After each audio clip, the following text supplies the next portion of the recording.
1, Chapter 7, text number 49 and 50, given by His Divine Grace A.C. Bhaktivedanta Swami Prabhupada, recorded on 7th October 1976 in Vrindavan.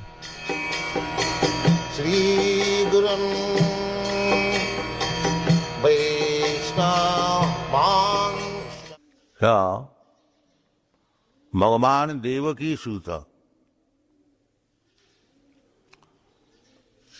Bhagavan,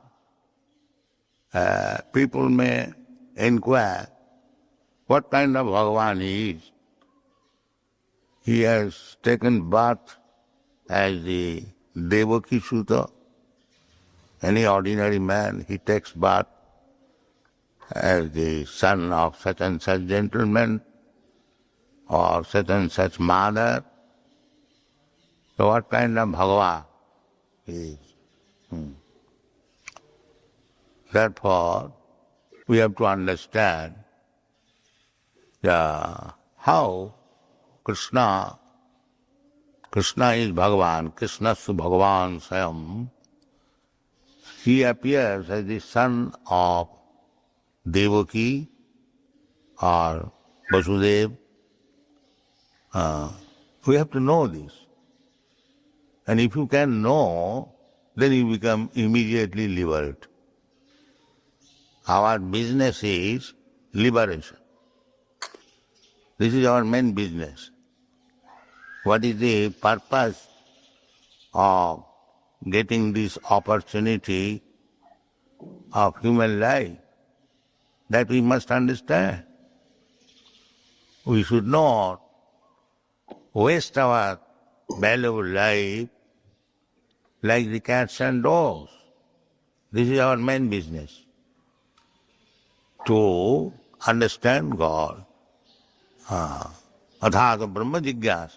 This is the life. Brahma, Parabrahma, Brahma, Parabrahma, or Brahma's, I would say, potencies, Parasya Brahmana Shakti. These things are there. We should understand. And that is our business. So, if we understand why Bhagavan appears as the son of Devaki, then you become liberated. This is Bhagavan says, Janma karman chame dibbam, jo janati tattata. You have to learn it, tattata, in truth, not superficially. Then you'll understand how the Supreme Personality of Godhead, Bhagavan, appears as the son of Devaki or son of Vasudev. Ajopi san abhayatma, bhutanam iswaropi san. Although he is Ajo. Ajo means who never takes birth. Still, he takes birth. Contradictory. This is inconceivable. Unless God has got inconceivable energy, he is not God. This has been discussed by Jiva Goswami.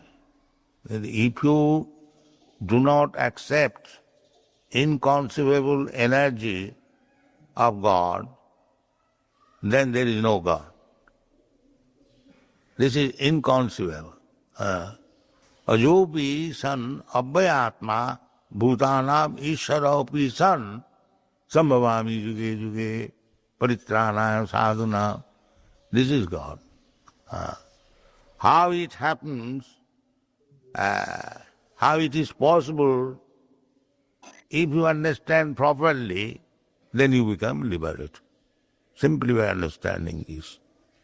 Then Bhagavan, why he shall not appear as the son, why you shall restrict God is not under your restriction. That is God. If he becomes under your rules and regulation, then he is not God. That is inconceivable. How Ajopi, although unborn, how he takes birth. Ajopi sannabhyatma bhutanam isharup. Bhutanam Ishara is the supreme controller. But he likes to be controlled by Mother Jasoda. Bhutanam Isharo San. He controls everyone. But why he accepts one lady, innocent lady, not very educated, not Vedantis, a village lady, interested in churning curd and butter, not Vedantis, and he has become just like a very affectionate son of this village lady. Mother, let me suck your breast. So this is God's pastimes. Ajopi sanabhyatma. He is eko hi bahunam vidadadikaman. He is supplying the necessities of life to all the living entities. Nitya nityanam chetanas chetananam. Eko jo bahunam vidadati kaman. But he is begging from Mother Jasoda, kindly allow me to suck your breast. And when Mother refuses, he becomes angry. He breaks the pot of butter and so on, so on. You know this. This is called transcendental pastimes. But at the same time, when it is required, he immediately lifts the Govardhan hill. Immediately.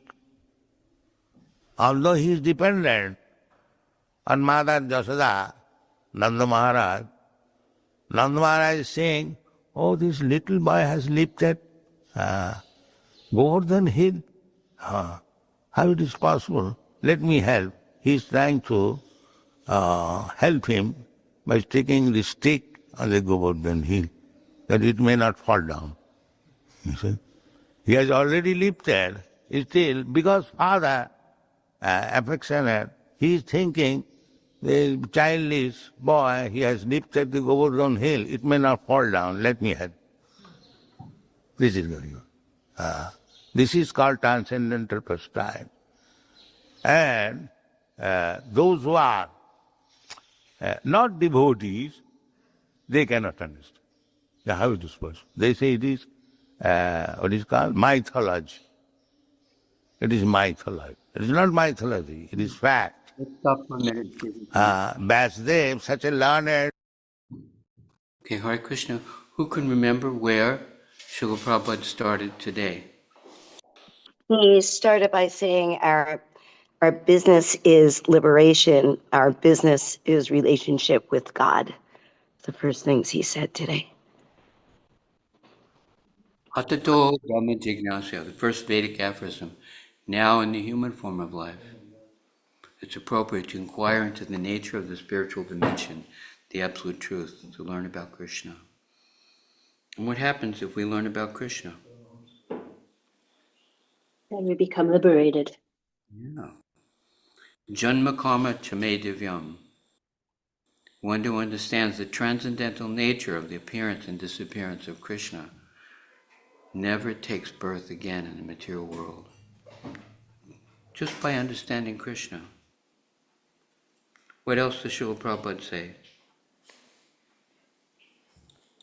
He then began to talk about the inconceivable nature of God, that we have to understand that that we can't understand in a way, that yes, he's the son of Devaki, yes, he is dependent on Mother Yashoda, and not, yes, he has to seek remission to drink breast milk, but yet he is God that can lift up the Govardhan Hill. If he was, I think he said it this way at one point, if it was conceivable, he wouldn't be God. If we could conceive it, it wouldn't be God.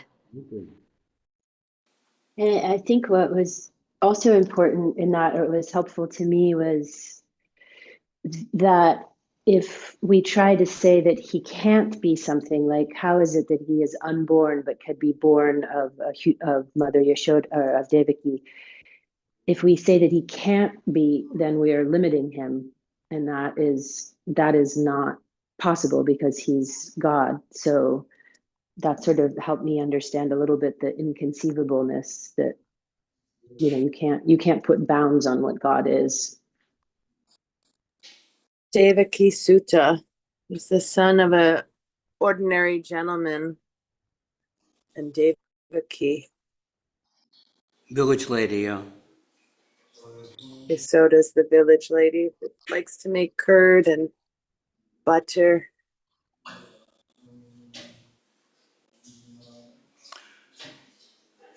And then, I think he was highlighting that, right, to say that they were just simple people, right? That he was purposefully choosing not to be born in some, you know, elaborate or learned establishment. yeah, he said To she's me, not a Vedanta, she's not a scholar, just a simple girl. And then he quotes, Nitya Nityananam Chaitanas Chaitanam Eko Bahunam Yovididati Kalan. That he is providing for every living entity. He is the eternal, supreme eternal. And yet, he's appealing to Mother Jasoda for nourishment. Inconceivable. He's the controller, Parameshwara, and yet he's controlled. Oh, wonderful. Adi, Yeah. I have a question. It's Srila Prabhupada underscored that when he quoted that verse from the Bhagavad Gita, that, you know, we to say that when we understand these things, we become liberated, that it wasn't just a simple knowing, it was, you know, a deeper, obviously a deeper understanding. How do you interpret that true understanding? Like how does that come about? What does it mean? The understanding in that sense. Krishna, Srila Prabhupada tells us, he has the prerogative. He reserves the right not to reveal himself to anyone and everyone. So not everyone understands Krishna. Bhaktyamam avajananti, but by loving service, Krishna reveals himself to us. We cannot, with our tiny brain, take it in, but if he wants, he can reveal it to us. And Prabhupada gives the analogy, okay, it's pre-dawn now, it's dark outside, you cannot take a flashlight and find the sun or a candle. But when the sun comes up, the sun reveals itself, and then we see everything. So Krishna reveals himself, and that understanding the transcendental nature's appearance and activities by his grace, that is an indication that we are free from the material conception of life. It says in the beginning, our duty, our goal, our endeavor is to understand the Lord. So those who do not serve Krishna will not understand him. But when we serve him, he reciprocates by allowing us to see him. Does that answer your question? Hello? Yeah, sorry, I couldn't get off mute. Yes, thank you very much. Haribo. Hare Krishna. There's no temple equipment here, there's just my cell phone. So this cell phone might die because we already did the morning kirtan. I hope somebody will step in if it fails. It already says low power mode. Anything else Srila Prabhupada said? Hey,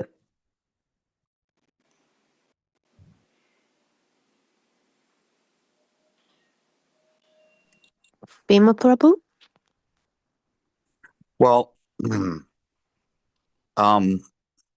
I think that perspective plays a huge role here in the fact that when viewed, of course, like Prabhupada said, Professor Frog, when viewed from below, when viewed from a world of duality and relativity, we cannot begin to conceive Krishna's pastimes and their purport in our lives. These are slowly revealed as we pay attention to what's going on in our own advancement, our purification. There's a process, the science of self-realization. So during that purification, one develops that faith because you see Krishna in action. You actually see Krishna stepping into your life and allowing or disallowing things to happen and if you pay attention, the important thing is always remember Krishna. If you pay attention, you understand that Krishna is at play at all times, not just way back into the story of his birth in Gokul.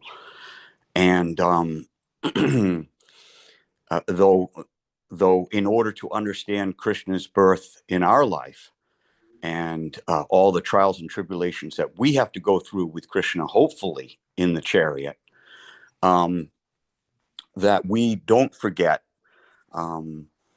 Otherwise, as Adi Purush has said, that he's quoting, can't remember who, I will just, if I don't keep up with my remembrance of Krishna at all times, then I will see injustices everywhere. I will see injustices everywhere. So in that, we understand that Krishna, as Adi Purush said, is the individual of individuals. He can do what he wants. It's his prerogative to say, here I am, and then disappear. So if we view it, back to the beginning, as perspective, if we see things in the hands of a Atmaram, totally self-satisfied young cowherd boy who can get away with anything and wishes to experience all of us, then everything kind of begins to make sense. Because from his point of view, everything is possible. As Prabhupada said, impossible is a word in a fool's dictionary. So if we just go from that one point, that we're reading from the wrong dictionary, that perspective-wise, if we see it from Krishna's point of view, it all makes joyful sense. Hare Krishna.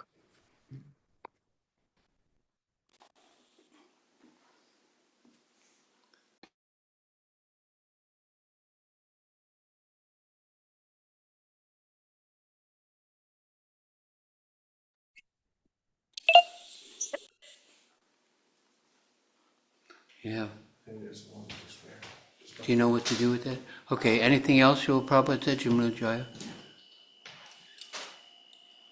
No, I think the last thing he ended with was talking about how the cowherd men were like, that little boy can't hold up the hill. We must be doing it. It was, again, and he said that, this is not a mythology.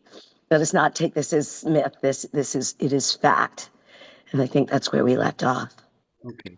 So let's go on hearing from Srila Prabhupada. Person, Vidwan, Lokasya Janato Vidyan Chakri Satato Sanghita. He is Vidwan. He has written this Satato Sanghita with some mythology, some fiction, some imagination. It is rascal to consider like that. It's not mythology, it's fact. That is Bhagavan. He has wasted his time to describe some mythology, but they have no common sense.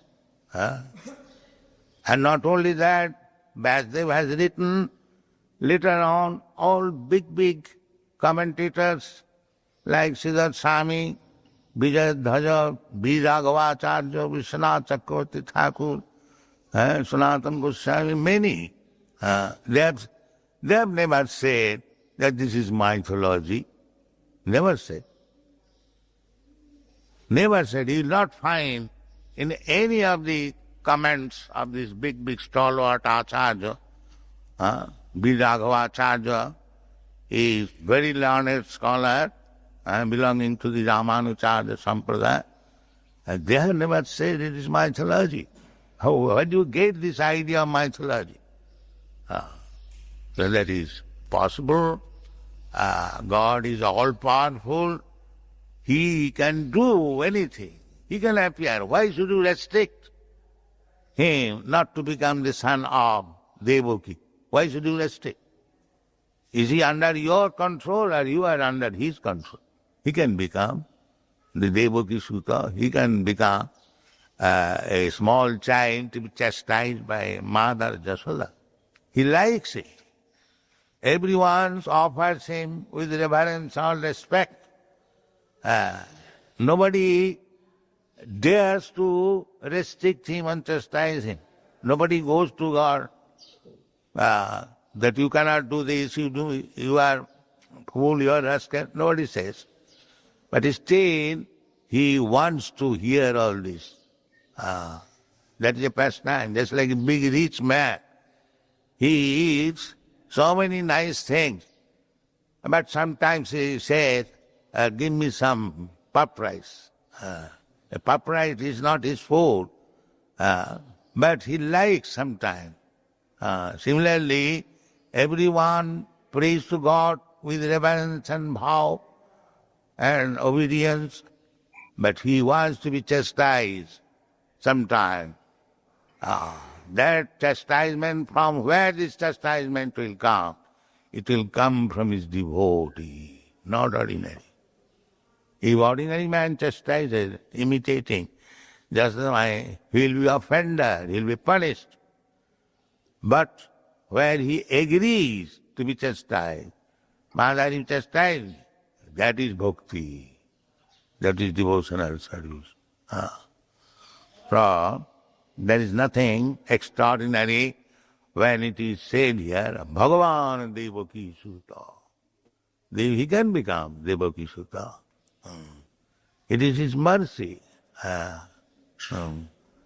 So we have to understand that, how Bhagavan, Sarisajya Purna, Bhagavan means Sarisajya Purna, Vaisajyasya Samagrasya, Bijasya Jasasasya, all powerful. He can appear anywhere without any restriction, but still he appears as Devaki Sutta. Janma karmancha dibbam me jujanati. We have to understand through the Shastra, and that tattva understanding is possible only through bhakti, not by any other means, not by jnana or yoga. That is not possible. It is simply through bhaktamam abhijanati javan jasthami tattva. The jnanis, yogis, and karmis, they are third class, they cannot. The yogis, the karmis, jnanis, yogis, they have got spiritual advancement, but still, until they come to the platform of bhakti, it is not possible to understand. Janma karmam chame tat tat manusyanam sahasresu kaschit jatadisyan siddhai jatatamabhi siddhyanam kaschit bhettimam tat. So, if we want to understand Krishna, Bhagavan, in truth, then we have to take the path of bhakti. No other means will help us. Bhaktamam abhijanati javan jaschami tat. How he becomes a Devaki Sutta, how then the statement of Draupadi was accepted by all the gentlemen or the kings.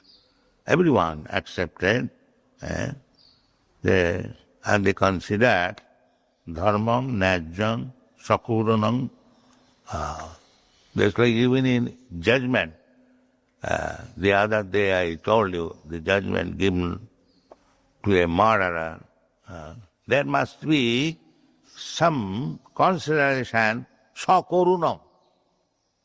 Sakarunam means mercy. Not that because one has committed murder in a fanatic condition, he is excused sometimes. That is sakaruna. The judgment should be given not simply on the superficial causes. Everything should be considered. Karmang, najjang, sakarunam, nidbalikam. Suppose a child commits something wrong, he is not punished. A Brahmana never commits any sinful activity. If he is sometimes in an unnatural condition, if he does something, so he should be excused. This is Vedic law. The woman, the Brahmana, the child, the cow, and old man. Yes, they should be excused. That is dharmang najjang sakarunam nidbalikam samang raja dharma sutoragya pratyananta vachodiya. He accepted. Yes, what Draupadi is saying is all right. Not only he, but also others. Nakula, Saudevascha, Dududhana, Dhananjaya, Bhagavan, ultimately, Bhagavan Devaki Sutta, Channitascha. So, Mahajana Jena Gatasya Pantha, Maharaj Yudhishthira is Dharma Sutta. He is not ordinary person. He is the son of Dharmaraj, Jamaraj. So Maharaj Yudhishthira's mother Kunti had the power to call any demigod. He got this benediction from Durvasa Muni. So he had his three sons, means Maharaj Yudhishthira, Bhim, and Arjuna. She got Maharaj Yudhishthira from Dharmaraj, Arjuna from Indra, and Bhima from Varuna, by yes. So similarly, still she is one of the chaste women.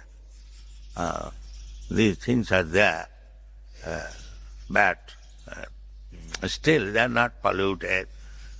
But in the Kali Yuga, these things are private. Devarena sutatpatti kalau pancha vivarjaya. In the Kali Yuga, people are very much polluted. They cannot transgress. This is not transgression, this is part. Just like you are prohibited to go to the filthy place, private. But the sunshine goes. Sunshine goes. Sunshine is not prohibited. But here is a filthy place, lavatory. Sunshine, you do not come here. No, sunshine doesn't require your permission. It can go anywhere. But it is not polluted. Mike, stop for a minute. Stop for a minute. Who can remember what Prabhupada said? Don't try to imitate Teji. Mike. Okay. So who can remember where Srila Prabhupada started in this section?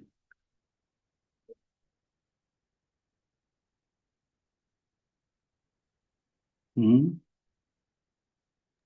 was talking about chastisement, how Mother Yasoda is chastising Krishna.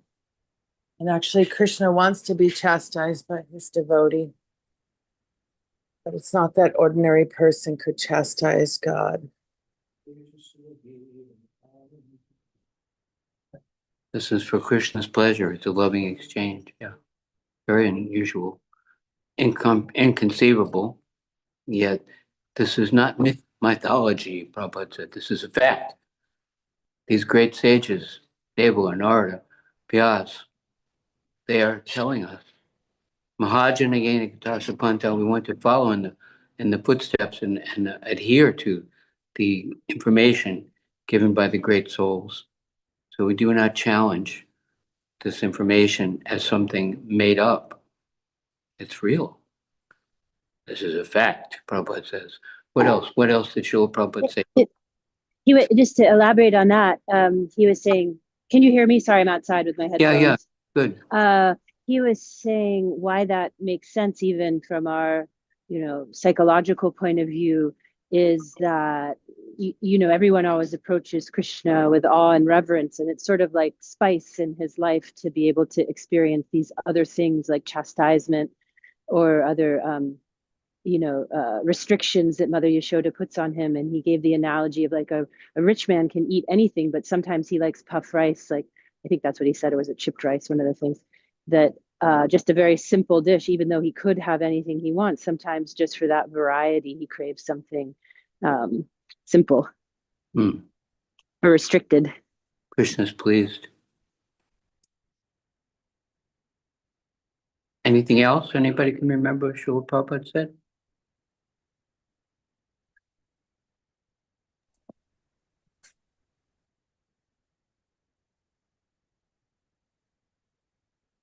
What was that last point he was making?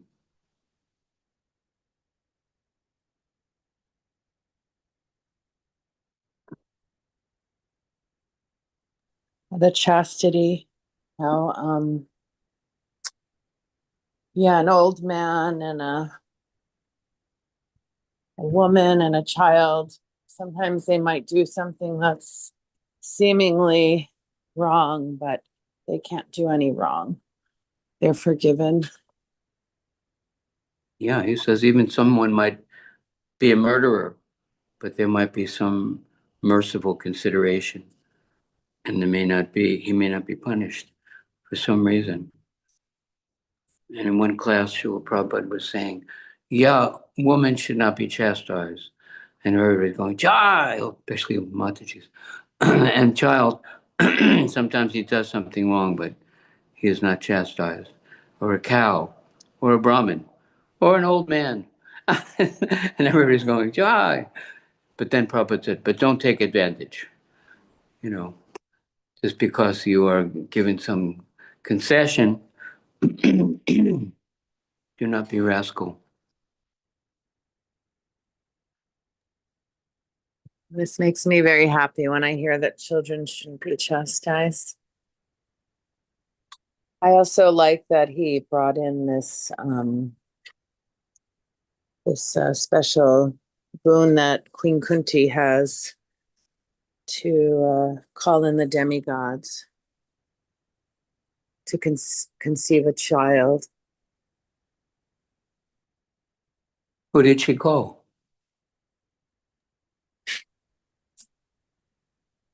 For Bhima, she called Varuna. For Yudhisthira, Yamaraj. For Arjun, she called Indra. Indra. Right? And then he said, but this is not ordinary. This kind of activity of, one woman conceiving child from different male personalities, it's beyond the normal way of what's allowed, especially in Kali Yuga. So there are instances in Shastra of people who are avadut, above the rules and regulations because of their particular stature. But we should be law-abiding and follow the simple guidelines of Veda so that society does not become chaos. And for Krishna's pleasure. I do have a question. It might be silly, but I see kids not being chastised because they're still young and need to learn. But I feel like old men, they've learned. So is this kind of just because what if they did do something that was kind of horrific? That doesn't mean that they just get off because they're under the law of being an old man. Yeah, you're making a very good point that there are some concessions due to a person's condition, but it is not just carte blanche that, that there is no acknowledgement of inappropriate activity. Um, we, we've seen, um, it says, Shastra says, you should not become a parent. You should not become a spouse. You should not become a teacher.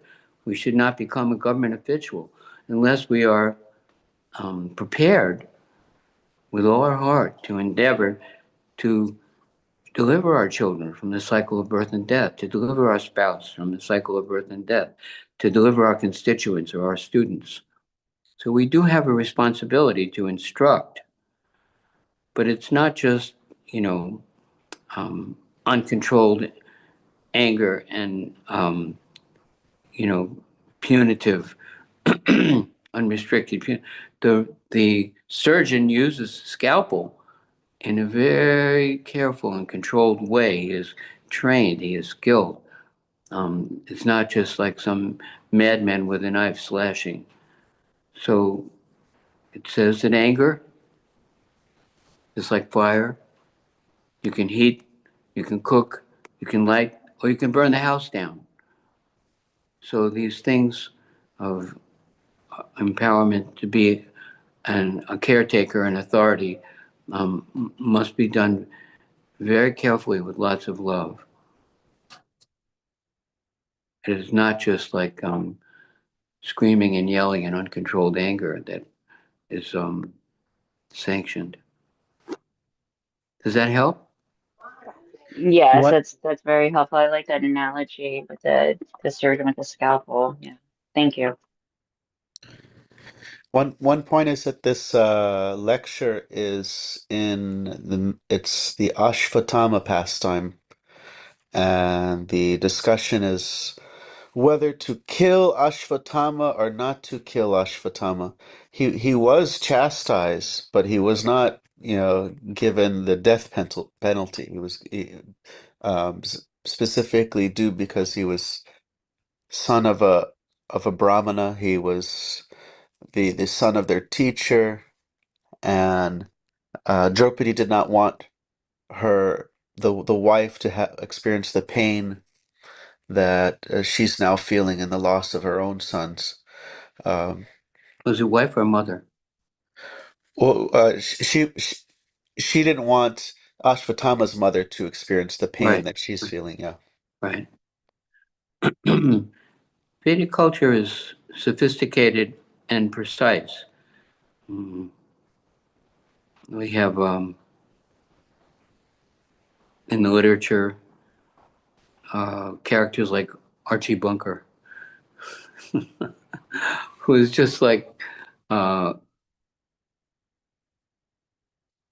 very um, judgmental and crude, and but there's the um, the Vedic empowered caretakers are taking all things into consideration. Srila Prabhupada said.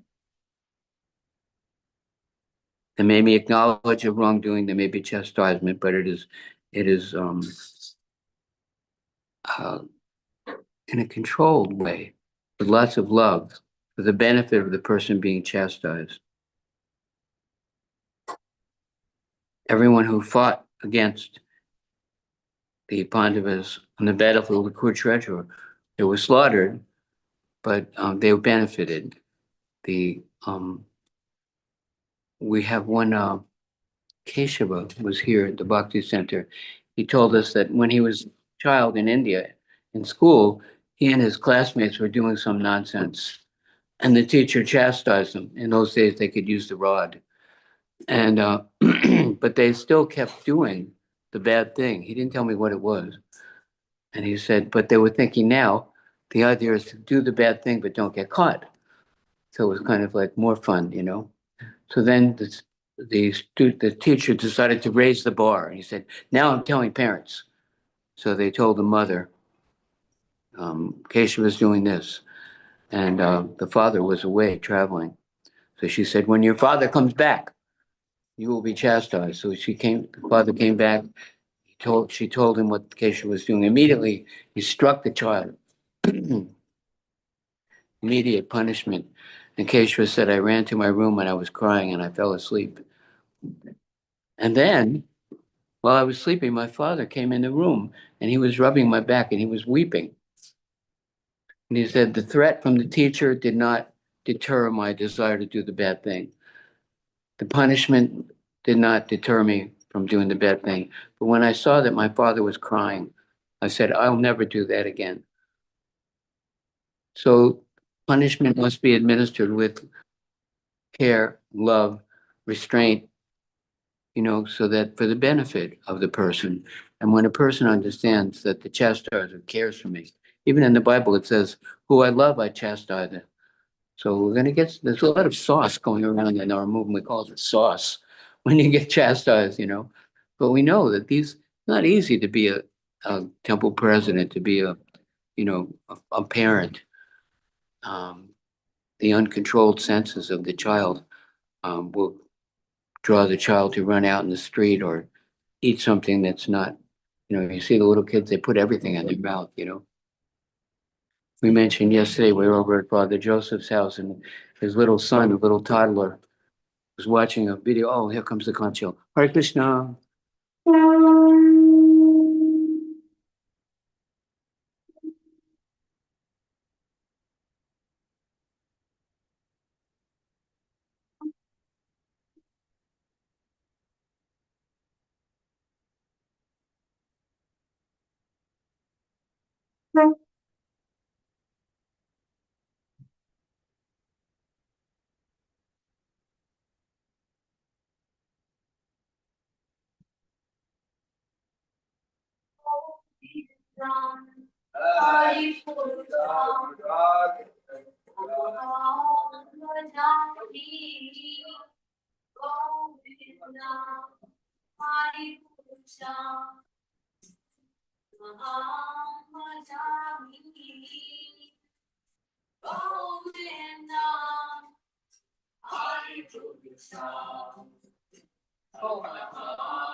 Hare Krishna, welcome to the Afterglow. Thanks everyone who spoke and reflected.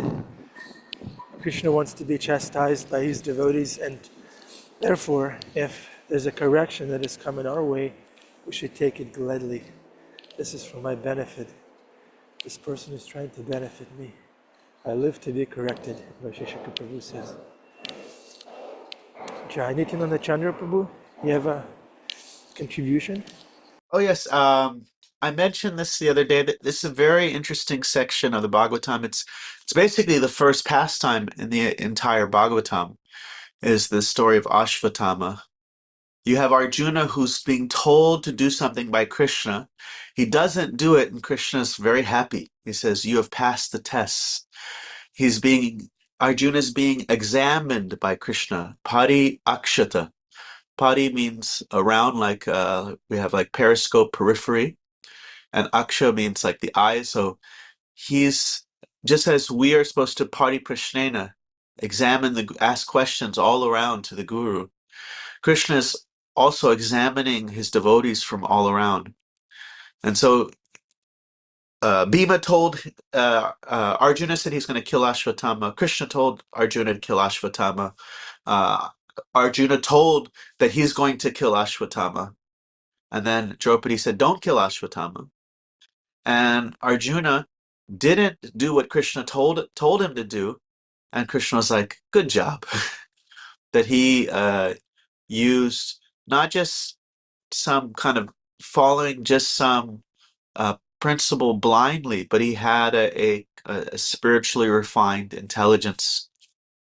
And so there's a spectrum that you find that's mirrored, and you can call it different things. One of them is purity and utility. Like Prabhupada said, purity is the force and utility is the principle. So when Prabhupada met Srila Bhaktisiddhanta Saraswati Thakur, Bhaktisiddhanta said, forget this Gandhi movement. Actually, what the world needs is transcendental knowledge, needs the mission of Lord Chaitanya. So there was a instruction to disengage and focused on what is actually has purity. But then you find later on in Srila Prabhupada's pastime, when Prabhupada was asked the question, or either Prabhupada asked the question or devotees asked the question. It was Giriraj Swami was there. How will the movement go on successfully after he leaves? And the Giriraj Swami or one of the devotees said sincerity, purity. And Prabhupada said no. Intelligence and organization, organization and organization. So this is, again, purity and utility are ideal and pragmatism, or you can say sensitivity and sensibility. You can say deontology and consequentialism. This is it just goes down the line. You have something that is the kind of principle, and then the intelligent flexibility of the application of that principle. So not just, or even as Einstein said, religion without philosophy is lame, it's weak, and philosophy without religion is blind. So the ideal or the sensitivity, all that gives the direction, and then there's a flexibility that there's also an intelligence. So it's not just a blind principle, but the devotee is meant to become daksha, expert. That the Krishna defines yoga as action done with expertise. So this is these are two different sides of they're kind of a complete protein when they're taken together. It's like beans and rice. Thank you, Chandra Prabhu. Yeah, this is the difference between dogma and spiritual practice, spiritual principle. In dogma, you just drown in rules and regulations, and you can't do anything.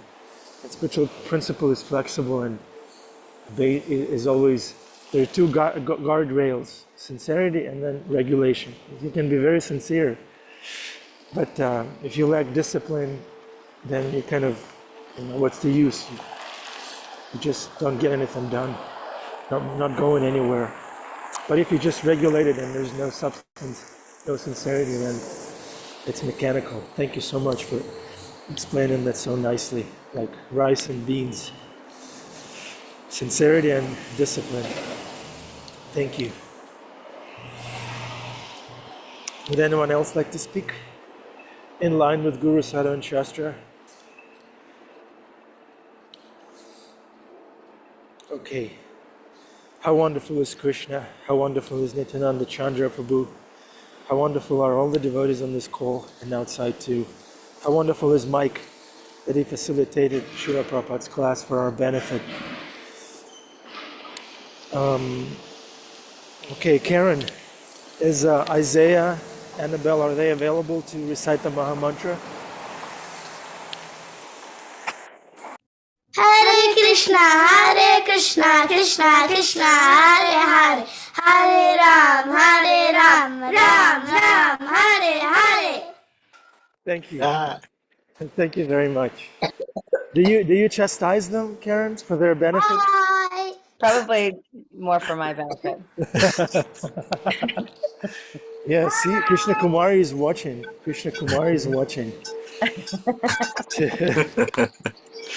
Okay. Yeah, they should chastise me probably more. Yes.